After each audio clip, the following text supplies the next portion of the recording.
بسم اللہ الرحمن الرحیم۔ السلام علیکم ورحمۃ اللہ وبرکاتہ۔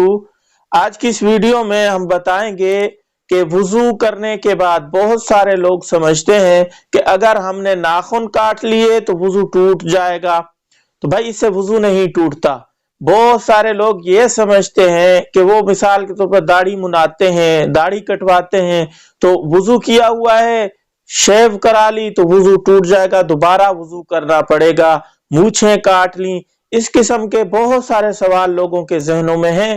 میرا کہنے کا مقصد یہ نہیں ہے کہ آپ داڑھی کٹوائیں، یہ بہت کبیرہ گناہ ہے، داڑھی نہیں کٹوانی چاہیے، لیکن اگر آپ داڑھی کٹواتے ہیں، اس گناہ میں مبتلا ہیں تو اللہ تعالیٰ آپ کو توبہ کی توفیق دے۔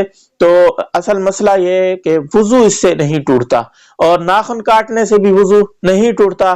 بعض لوگ سمجھتے ہیں کہ یہاں سے یہ جگہ خشک رہ گئی تھی لہذا ناخن کاٹا، نیچے جگہ خشک ہے تو اب دوبارہ وضو کرنا پڑے گا۔ بھائی یہ کوئی نواقض وضو میں سے نہیں ہے۔ بے شک آپ ناخن کاٹ لیں، سر کے بال کاٹ لیں، اس سے کوئی فرق نہیں پڑنے والا، وضو آپ کا باقی رہے گا، تو پریشان ہونے کی ضرورت نہیں ہے۔ امید ہے آپ کو بات سمجھ آ گئی ہوگی۔